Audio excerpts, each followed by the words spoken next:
on this episode of the Sorority Chat podcast. Well, first of all, I think that you have to set your pride aside, be able to put yourself out there and not worry about what your friends are going to think. And I think that also goes along with being, in my 40s, I'm part of the We Do Not Care Club. You're writing your own rule book. There are no rule books for this job. That excites me because I can do anything with this. Hey y'all, and welcome to Sorority Chat. I'm Liz Toombs, a designer and sorority alum who's obsessed with all things Greek life. My mission?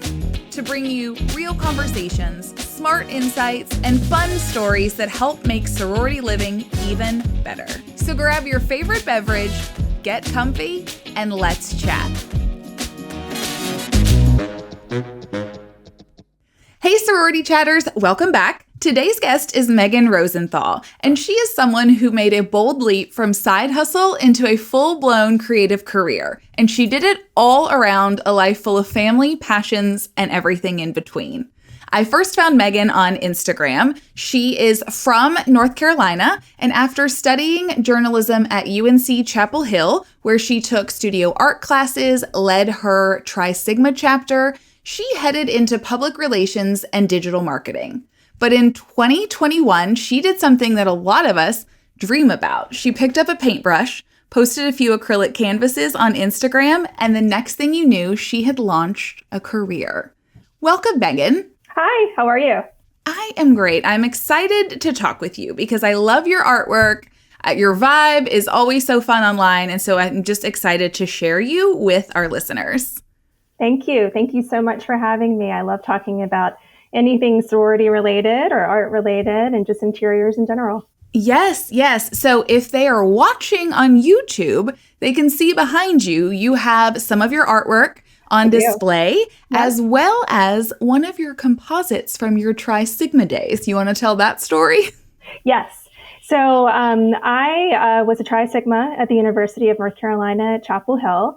I graduated in 2004. Very long time ago. And I was active in the sorority throughout as an alum throughout the years. And then in, I want to say 2021, they closed down. And, we had this gorgeous 1800s home that was huge, that was on Franklin Street, which is the main street in Chapel Hill. And it was gorgeous. And we had about 20 of these in the house.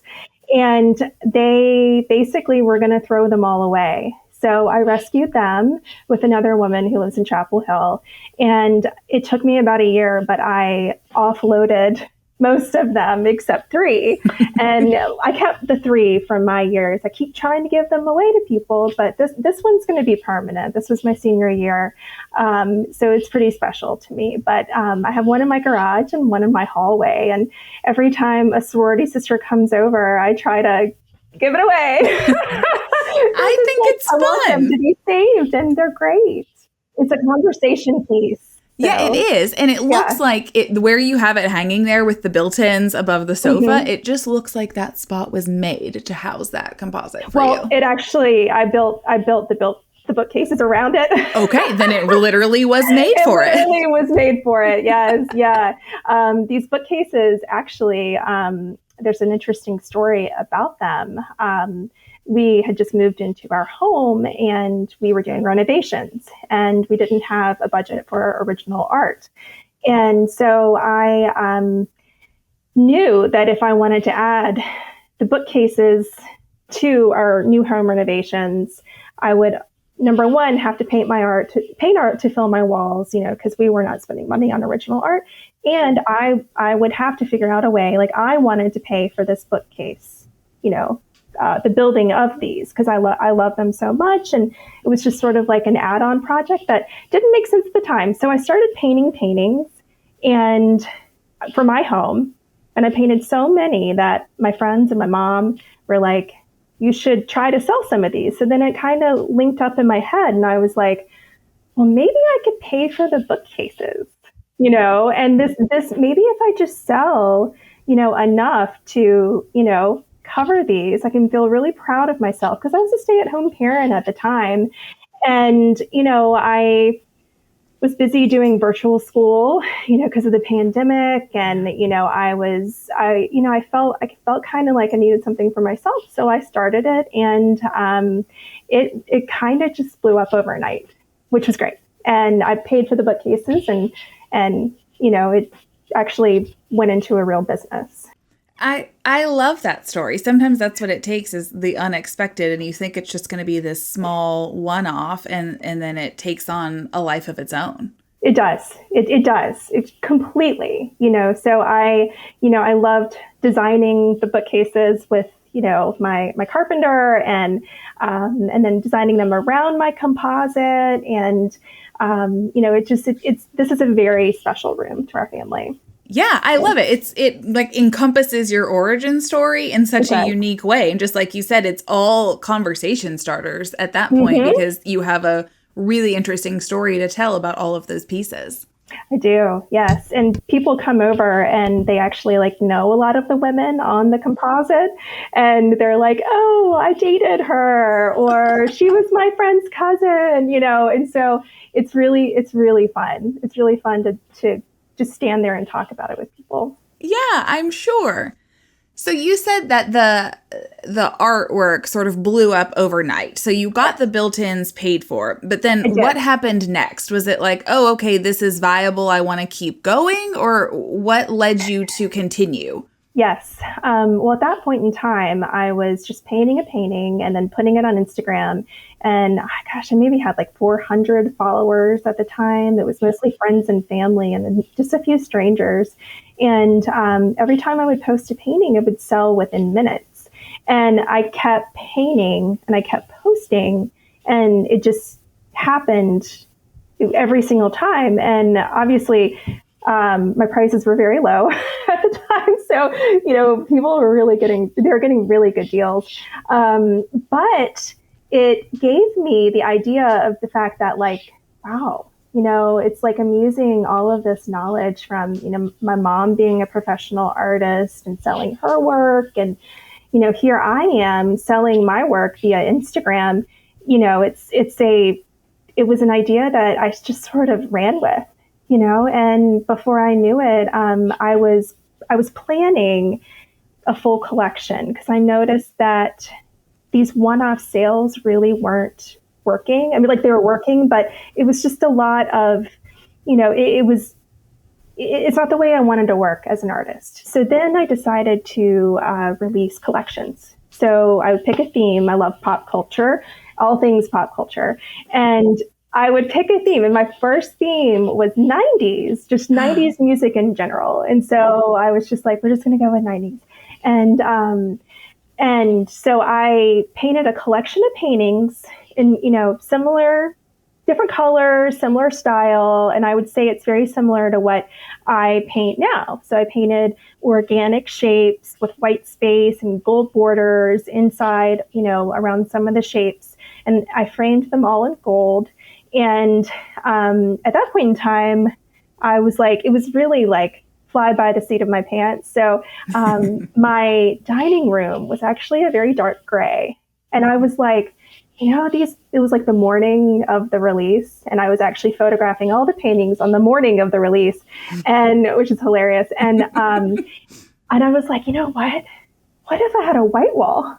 So I got out some old paint and I painted my one dining room wall white. And it was still wet when I started hanging the paintings on there to photograph. And it somehow worked. And that became my first collection. And I think that put me on the map as far as how I would work and release work from then on. And I did about, probably did 10 collections that first year, and they all sold within minutes. Wow. Pretty cool. So that is very cool. I remember you shared that story about the white dining room wall in the trend of unhinged things you did when starting your business. One of the many unhinged things I did.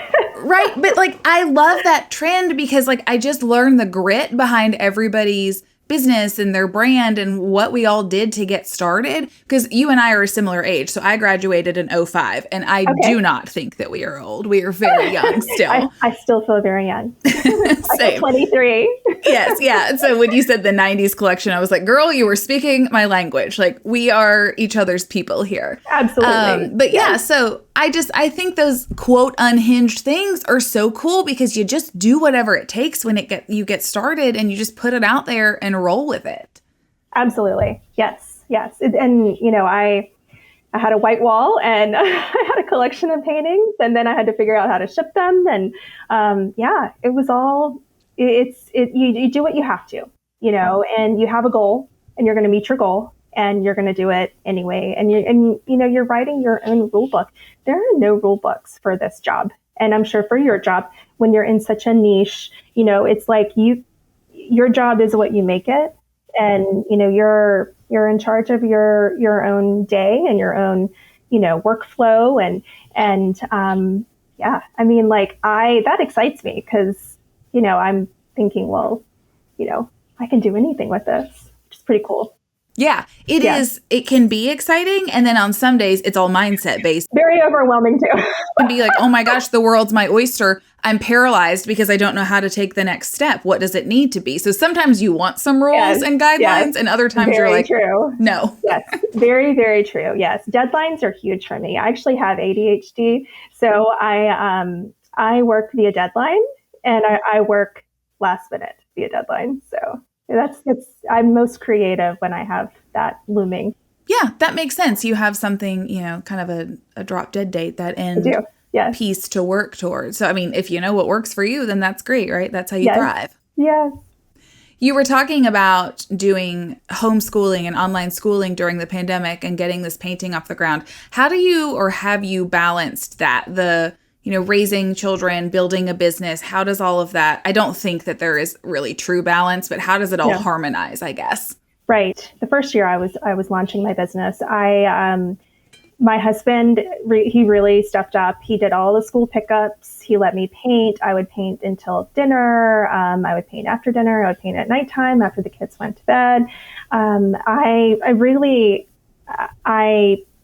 worked. Nobody at school knew my name because we were in a new school too. We had just moved to Chapel Hill, and so I did all of this work the first year. I had no life, very little life, because I painted all the time and I worked all the time and I figured things out. And then I fine-tuned it. So the next year I felt like I had put all of these processes into like the shipping. Like, I do this for shipping, and I do this, this is my calendar for my releases, and this is when I start marketing them. And so I feel like the first year I had no balance at all. And I feel like, in hindsight, the mom guilt comes in, and I'm like, it's kind of feel bad, that I was just like MIA. But I've really done a great job since then. I stop working when the kids get out of school. I go pick them up from school, and I maybe pick up a paintbrush or do some marketing after dinner and or while they're at their after school activities. And, I've just figured out how to, make the most of the time that I have. And, it's easy for me to put down the phone and be a mom and then pick it back up later. So. Yeah, that's good. I love that, because I think you create a business to support your life and your lifestyle and what you want. You shouldn't have to be a slave to it just because you're a small business owner and, a creative entrepreneur. And I would say you're probably selling yourself short with the mom guilt. Like, think of what your children witnessed from you, like what you're creating and what they're learning that they may not even realize yet that they'll stick with them. It's very true. I mean, they watched me build a business from nothing, basically.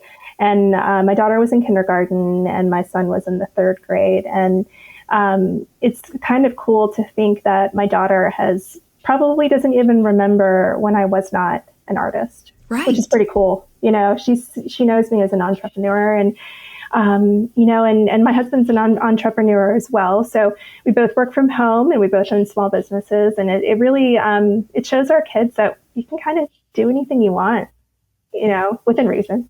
No, I mean, I love that because I'm a big dreamer and you can make your life what you want it to be. And you're saying that both of you are examples of that. And so I just think there's so much value in that for your children and the people around you. Absolutely. Yes. I guess it's like since the beginning, and I do have the mom guilt, but I think we all do. I think there's like, if you don't have it, it's like, maybe it's good to be self-aware, That's true. And I'm not a mom, but I read something from a mom friend the other day that was saying you have the mom guilt because you're a good mom, right? Because you are in tune and tapped in. And so, that should be a positive sign for you. That's what my friends say.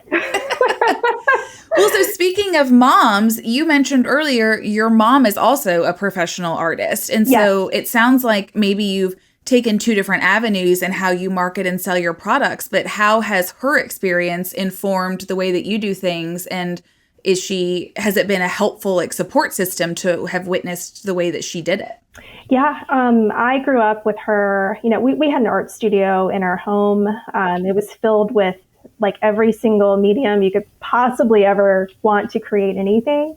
And then I took art classes like people, go play soccer. Sure. It was definitely it was like the thing that I did.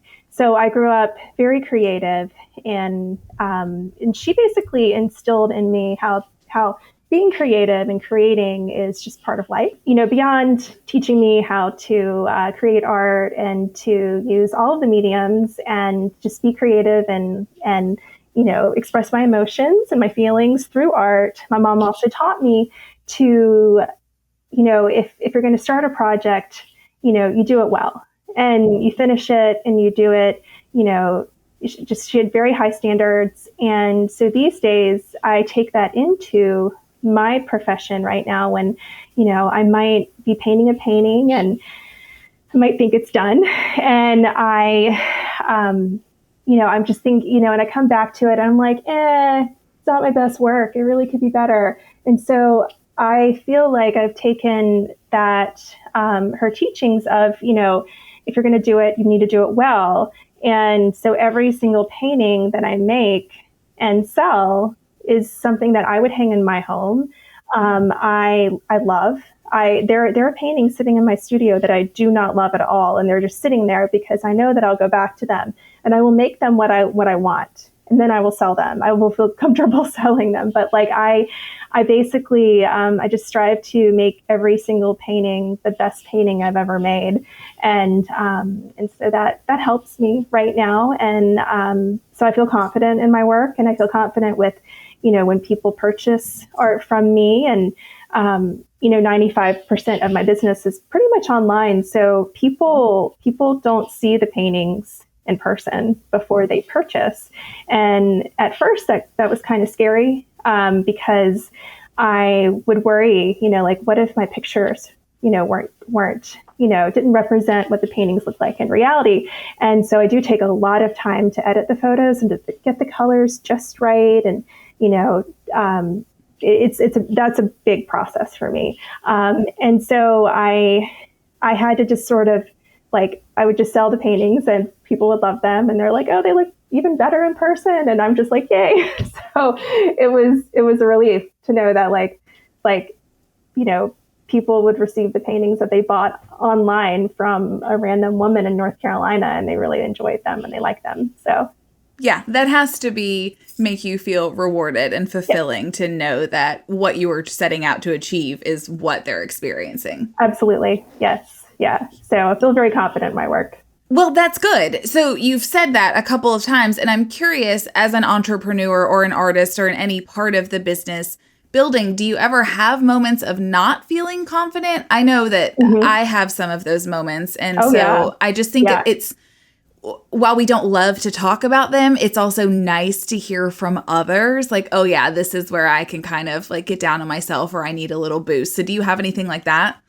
Yes. Well, I'm pretty bad at shipping. I'm not the actual shipping of the paintings, but actually making myself do it.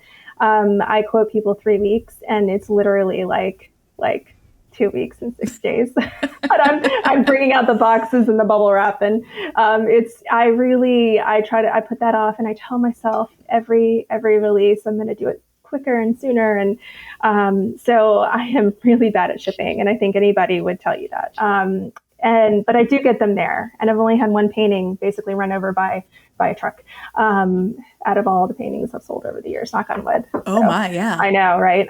And so, yeah, I would say that also. I mean, I think imposter syndrome is part of any job. I mean, I think doctors and lawyers, I think everybody has imposter syndrome every once in a while. I think it creeps in when maybe I'm really struggling, I have like the equivalent of writer's block or painter's block, and, nothing I'm doing looks great, or I'm tired, or, I don't feel like painting. And, let's say I've announced a release, and I have 2 paintings out of like maybe 6 or so that I need to paint, and I don't want to paint, and it's just like, oh, I don't want to do this.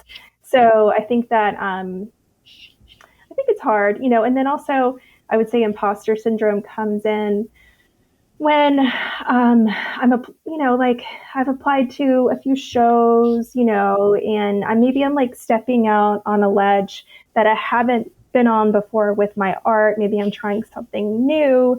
Maybe I'm launching a new product, and I don't know how it's going to be received.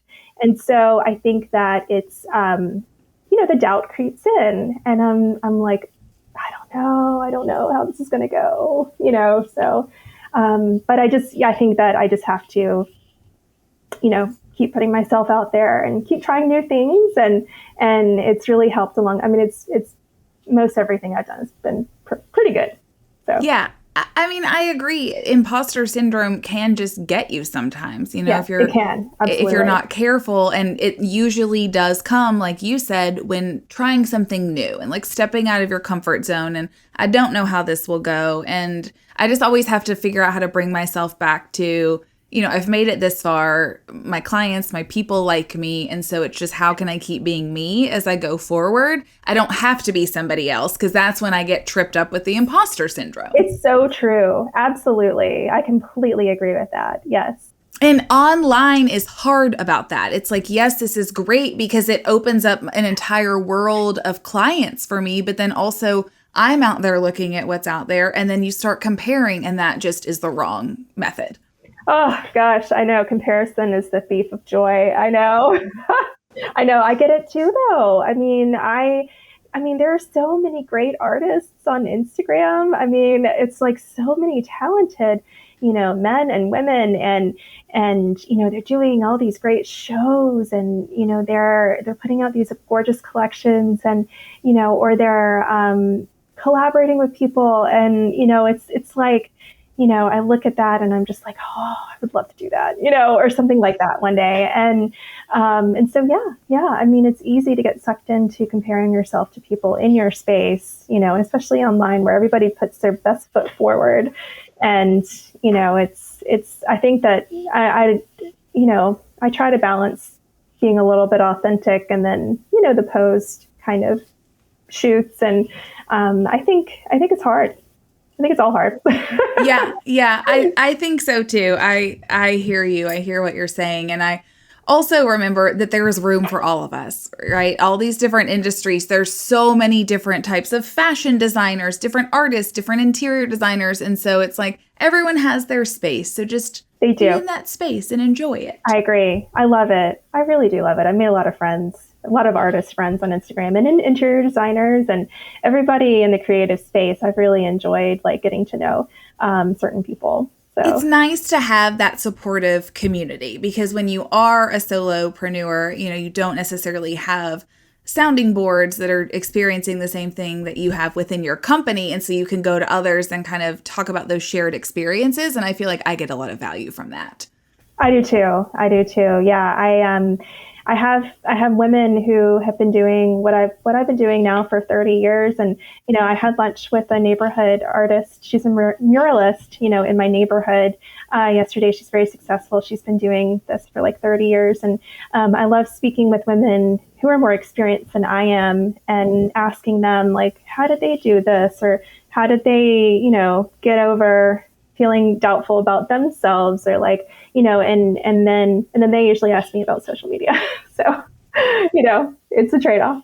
Yeah. Everybody has things that they're great at, and we can all help and support each other. I love it. I'm an Enneagram 3, and so I'm the cheerleader. And so I love like cheering on others. But then it's so funny because then the imposter syndrome, then I kind of beat myself up and I'm like, oh, I need to cheerlead myself as much as I cheerlead them. I think everybody is doing so well. And I'm always like, you're amazing. You're a rock star. Yeah. And then it's like, and it's 3:00 in the morning. And I'm like, freaking out about like what I'm doing with my business. And I totally get it. Yeah. And everyone's gorgeous and everyone's doing a wonderful job. Absolutely. So you do collaborations with your releases and some licensed things now. So talk a little bit about that and how that came about.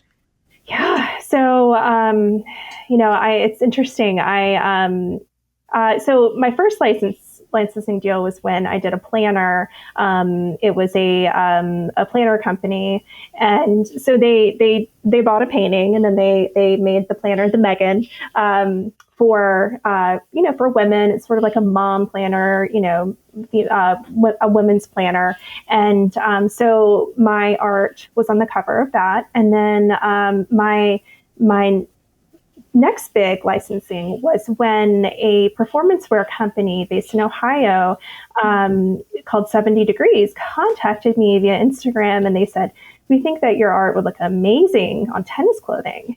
And I was like, well, I think so too. Of course it would. Yeah. And I was like, what do you need? So the owner of the company, it's a female-owned company, which I love collaborating with small businesses, especially women-owned businesses.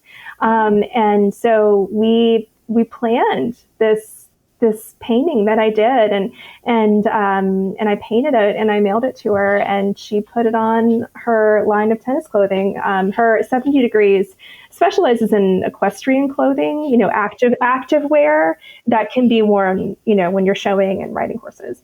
And so my tennis line was her sort of like, trying out tennis clothes. And so it was really fun to watch the design process, because I really didn't know much about, fashion design. And sure. And so I learned a lot. I learned a lot about how clothes are made and the schedules and everything. And so the collaboration launched, and it's been super successful. And, I love it when people send me pictures. They see someone on a tennis court wearing my clothes, and I'm just like, that's me, or that's my work. So it's pretty cool. That is so cool. So I know that you were a tennis player. You're a pickleballer now. Do you don your clothes all the time when you're playing?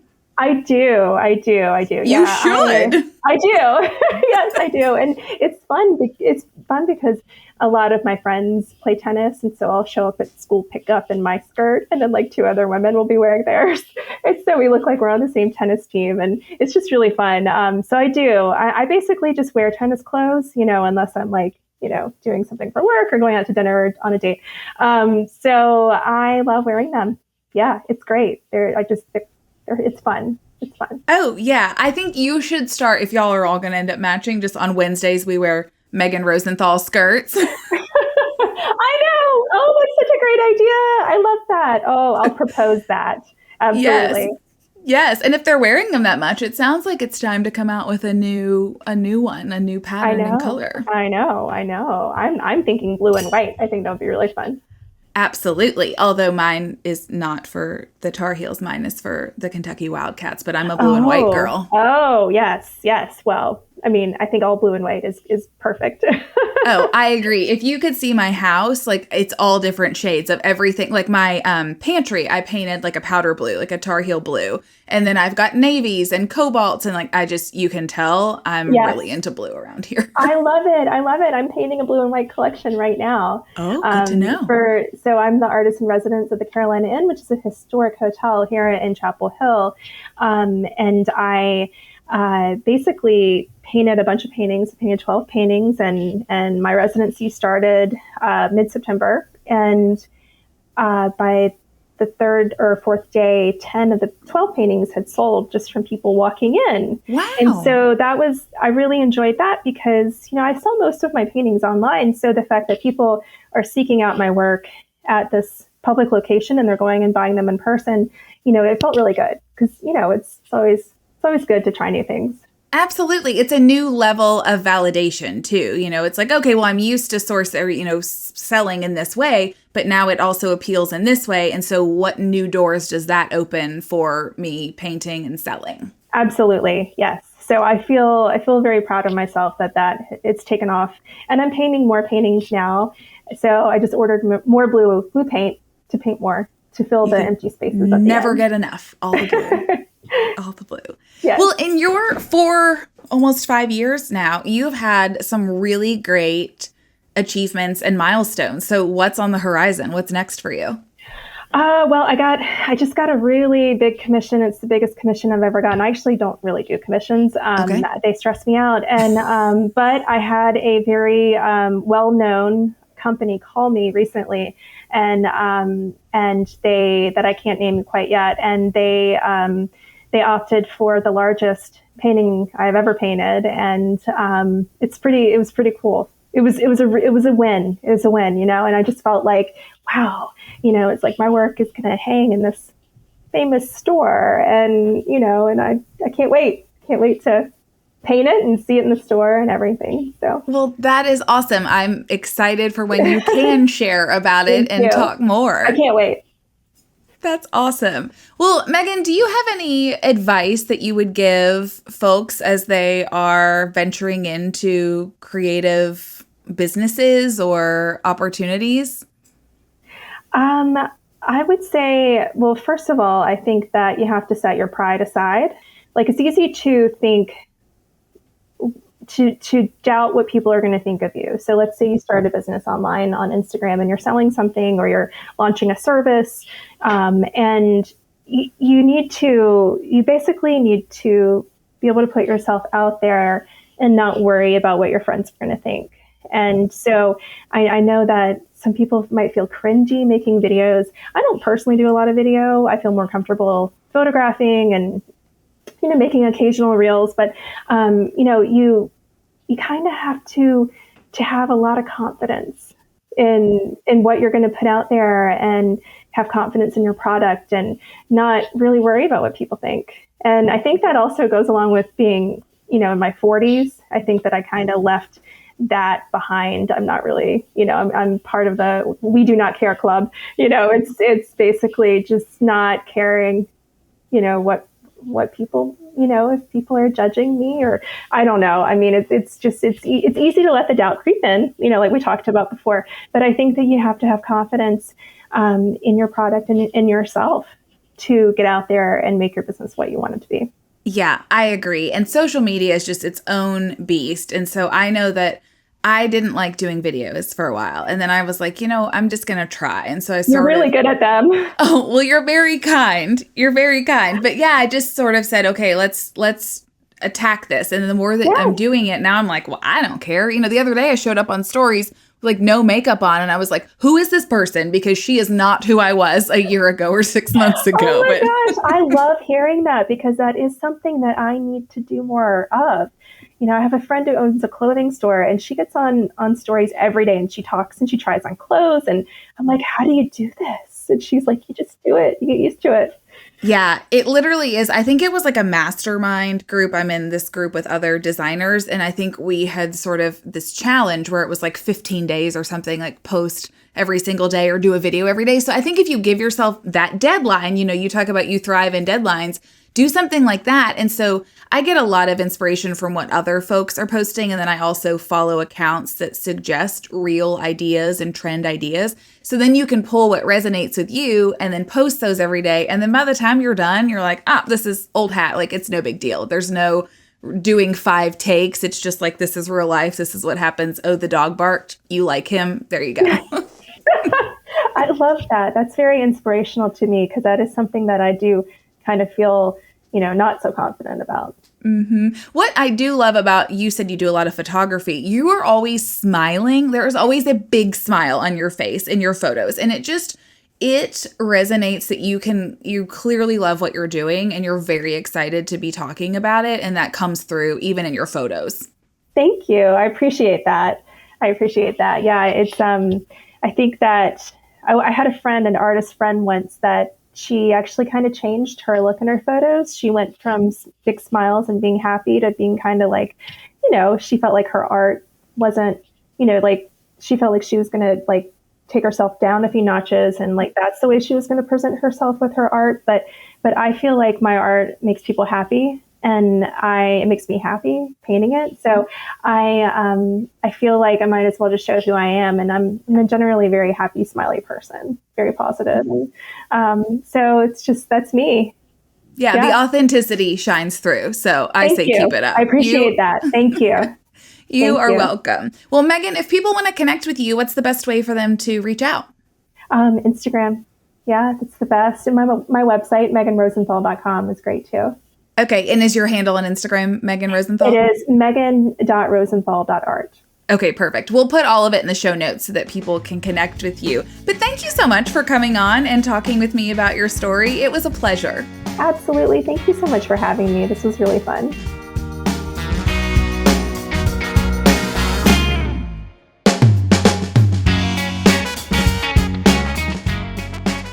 Welcome to Liz's House Hot Takes. This is where I take the lessons I've learned over the last 16 years of designing Greek houses and offer you my pro tips. Here's today's House Hot Take. Budget plus timeline equals BFFs. Your budget doesn't just control what you buy, it also affects how long it takes. Custom furniture and high-quality finishes require more lead time than big box finds. So if you're aiming for something fast, know that it may not last. If you want timeless and durable, plan for a longer schedule. Balancing budget and time is the secret sauce to a project that does not feel chaotic. Thanks for listening to another House Hot Take. For more inspiration, check out the PDR Interiors Instagram or TikTok.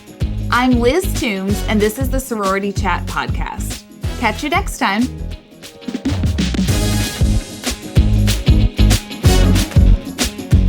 Thank you so much for tuning in. If you're listening on a podcast platform, make sure to follow the show so you never miss an episode. And if you got something out of today's conversation, we'd love for you to leave us a 5-star review. It helps us reach more listeners just like you. If you're watching on YouTube, be sure to check out this video right here or this one over here. And don't forget to like and subscribe. It really helps us out. On that note, I'm Liz Toombs with Sorority Chat, and I'll see you on the next one. This podcast is produced by Collier Landry for Don't Touch My Radio. Copyright Liz Toombs.